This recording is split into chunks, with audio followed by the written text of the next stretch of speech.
Hello students, तो चलिए आज हम लोग शुरुआत करते हैं क्लास 10 के एक्सरसाइज 5.3 के क्वेश्चन नंबर 5 का, जो कि है the first term of an AP is 5, the last term is 45 and the some is 400। तो इस क्वेश्चन में सबसे पहला इंफॉर्मेशन जो है वो हम लोगों को क्या गिवन है कि कोई एपी है जिसका जो फर्स्ट टर्म है मतलब कि जो ए का वैल्यू है वो 5 है, जो लास्ट टर्म है मतलब कि ए एन का वैल्यू मान लो या एल का वैल्यू मान लो वो 45 है, और जो सम है सम ऑफ जो टर्म्स है वो 400 है। और हम लोगों को आगे फाइंड क्या करना है, तो हम लोगों को नंबर ऑफ टर्म्स फाइंड करना है, मतलब कि n का वैल्यू फाइंड करना है और कॉमन डिफरेंस भी फाइंड करके बताना है। कॉमन डिफरेंस मतलब कि d का वैल्यू फाइंड करके बताना है। तो चलिए हम लोग शुरुआत करते हैं। तो जो जो गिवन है हम लोग उसको पहले लिख लेंगे, जैसे कि a is equals to 5 given है, एल लिखो या ए एन लिखो, कितना गिवन है तो 45 गिवन है, और एस एन का वैल्यू हम लोगों को कितना गिवन है 400 गिवन है। इतना वैल्यूज गिवन है। अब सबसे पहले हम लोग क्या करते हैं, एस एन के फॉर्मूले से शुरुआत करते हैं। तो एस एन का फॉर्मूला क्या होता है, n by two 2a plus n minus 1 into d. ये क्वेश्चन है, मतलब ये फॉर्मूला है हमारा। लेकिन अब आप लोगों के दिमाग में आ रहा होगा, अरे इसमें तो हम लोगों को n का वैल्यू भी नहीं पता है और d का वैल्यू भी नहीं पता है, तो हम लोग इसको सॉल्व कैसे करेंगे। तो देखिए हम लोग इससे एक नया फॉर्मूला डिराइव करेंगे जो कि हो जाएगा S n n by two 2a को हम लोग क्या लिख सकते हैं, a plus n minus 1 into D.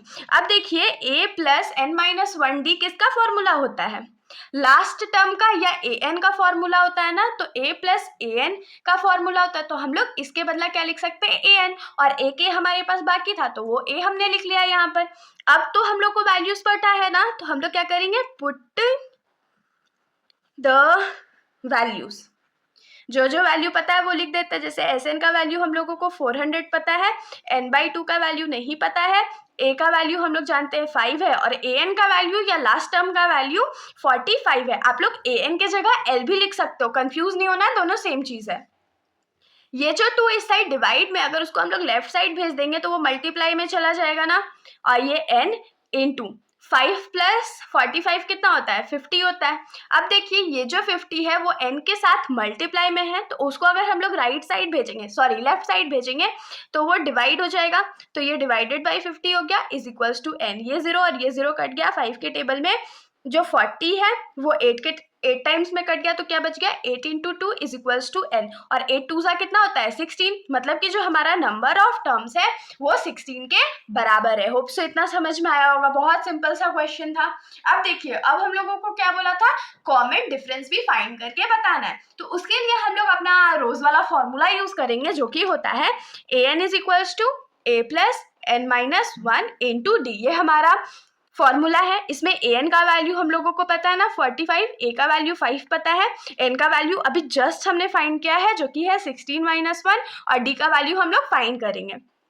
तो ये जो 5 राइट साइड में प्लस में है, अगर उसको हम लोग लेफ्ट साइड भेज दे तो वो -5 हो जाएगा, 16 में से 1 जाएगा तो 15 बचेगा, और इंटू डी क्या हो जाएगा तो 15d। अब अगर 45 में से 5 माइनस करेंगे तो 40 बचेगा इज इक्वल्स टू 15d। अब ये जो 15d है वो d के साथ मल्टीप्लाई में है, तो वो जब 40 के पास जाएगा तो डिवाइड में हो जाएगा।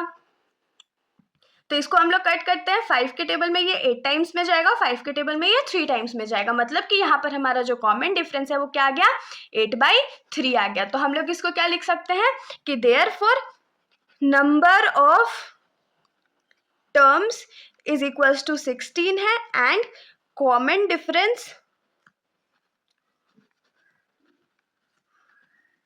इज इक्वल्स टू 8/3 है। ये हमारा आंसर हो गया। तो इसके साथ हमारा ये जो सॉल्यूशन है यहीं पर खत्म हो जाता है। अगर आप लोगों को कोई भी डाउट हो तो आप लोग बेशक कमेंट सेक्शन में पूछ सकते हो, वरना अगर आप लोगों को वीडियो अच्छी लगी तो वीडियो को लाइक कर दीजिएगा, और मेरे चैनल को बिना सब्सक्राइब किए कहीं मत जाइएगा। Thank you.